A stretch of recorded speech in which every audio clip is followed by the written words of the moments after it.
ছোট থেকে বড় সবার মনে রাধাকৃষ্ণকে নিয়ে একটা প্রশ্ন বা কৌতূহল রয়েছে, আর তা হলো কেন রাধাকৃষ্ণের বিয়ে হয়নি। আজ আপনাদের জানাবো কেন রাধাকৃষ্ণের বিয়ে হয়নি এবং কেন শ্রী রাধা আয়ান ঘোষকে বিয়ে করলেন, কী সেই গুপ্ত কারণ, আর কী বা লেখা আছে ধর্মগ্রন্থে। তো আমার চ্যানেলে যদি নতুন হয়ে থাকো তাহলে চ্যানেলটা অবশ্যই সাবস্ক্রাইব করে পাশে থাকা বেল আইকনটি প্রেস করে ভিডিওটির শেষ পর্যন্ত শুনতে থাকুন। আশা করি সব কথাই বুঝতে পারবেন আপনারা। ভগবানের অপার লীলা, তার লীলা মাহাত্ম্য ব্যাখ্যা করার মতো ক্ষমতা আমাদের কোথায়। ভগবান হলো সুবিশাল সমুদ্র, আর আমরা এক বিন্দু জল মাত্র। আমরা তো কেবল ভক্তি করতে পারি, আর ভক্তি দ্বারাই ওই বিশাল সমুদ্রে লীন হতে পারি। আজ আপনাদের সাথে আলোচনা করব কেন রাধারানী আয়ান ঘোষকে বিয়ে করলেন এবং কেন ভগবান শ্রীকৃষ্ণ আর রাধারানীর বিয়ে হলো না। আমরা রাধাকৃষ্ণের সম্পর্ক এবং বিয়ে নিয়ে নানান ভালো মন্দ কথা শুনে থাকি, কিন্তু আজ আপনাদের সব অন্ধকার দূর করে এর আসল সত্যতা জানাবো, যা ধর্মগ্রন্থে উল্লেখ রয়েছে। চলুন তবে ঘটনায় প্রবেশ করা যাক। অনেকেই রাধাকৃষ্ণের লীলা মাহাত্ম্য নিয়ে ব্যঙ্গ করে বলেন, থাকতে গৃহে আপন স্বামী, ভাগ্নি প্রেমে মজল মামি।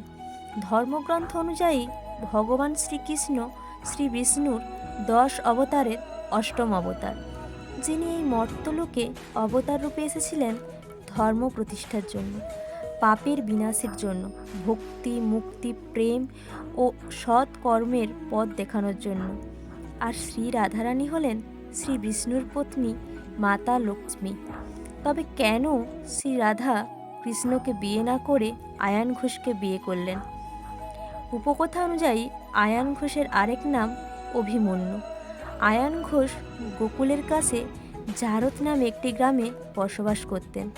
তার পিতার নাম গোলা, মা জটিলা ও বোন কুটিলা। শ্রীকৃষ্ণ যশোদার জ্ঞাতি ভাই বা দূর সম্পর্কের ভাই ছিলেন আয়ান ঘোষ।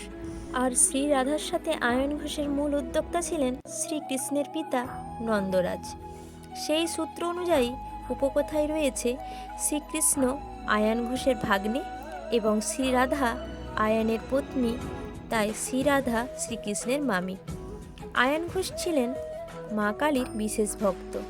তিনি মায়ের পূজা পাঠ নিয়েই থাকতেন, অন্য কোনো জাগতিক বিষয়ে তার তেমন আগ্রহ ছিল না। ধর্মগ্রন্থে আরও উল্লেখ আছে যে আয়ান ঘোষ ছিলেন নপুংসক, তাই তিনি পূজা পাঠ নিয়েই থাকতেন। আপন পত্নী শ্রী রাধাকে তিনি অতি সম্মান করতেন এবং তাকে সর্বদাই পুচ্ছ জ্ঞানে ভাবতেন। ধর্মগ্রন্থে রয়েছে পূর্বজন্মে আয়ান ঘোষ ছিলেন বিষ্ণুর একজন ভক্ত। কেবল ভক্তই নন, তিনি ছিলেন একজন তপস্বী। দীর্ঘকাল তিনি ভগবান শ্রী বিষ্ণুর তপস্যা করতেন এবং তার এই কঠোর তপস্যায় তুষ্ট হয়ে ভগবান করলেন। এরপর তিনি আরও কঠোর তপস্যা শুরু করলেন। তার চারপাশে আগুন জ্বালিয়ে সেই আগুনের কুণ্ডলীর ভিতর বসে কঠোর সাধনা শুরু করলেন। এরপর ভক্তের ভগবান শ্রী বিষ্ণু আবারও তাকে দর্শন দিলেন, কিন্তু এবারও তিনি একই বর প্রার্থনা করলেন বিষ্ণুর কাছে। তিনি শ্রী লক্ষ্মীকেই চাইলেন। অবশেষে শ্রী বিষ্ণু বললেন, তথাস্তু। এবং শ্রী বিষ্ণু আরও বললেন, তুমি সামনের জন্মে আয়ান রূপে জন্মগ্রহণ করবে, আর আমি শ্রীকৃষ্ণ রূপে, আর শ্রী লক্ষ্মী জন্ম নেবে রাধা রূপে। তুমি শ্রী লক্ষ্মীর অবতার রাধাকে তোমার পত্নী রূপে পাবে।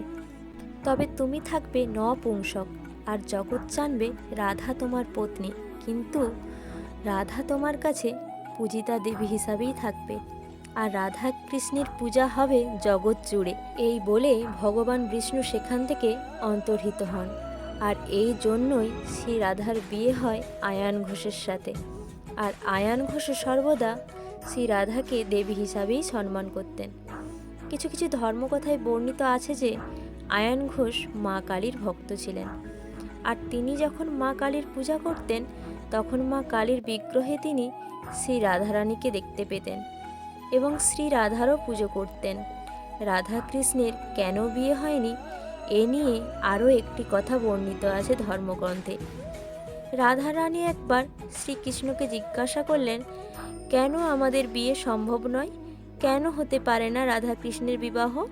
তখন ভগবান শ্রীকৃষ্ণ হেসে বললেন, রাধে, ওই জলাশয়ের সামনে গিয়ে তোমার প্রতিচ্ছবি দেখো তো, আর আমাকে বলো কি দেখতে পেলে। তখন শ্রী রাধা তার প্রতিচ্ছবিতে দেখতে পেলে শ্রীকৃষ্ণের ছবি, আর তা শ্রীকৃষ্ণকে বলল।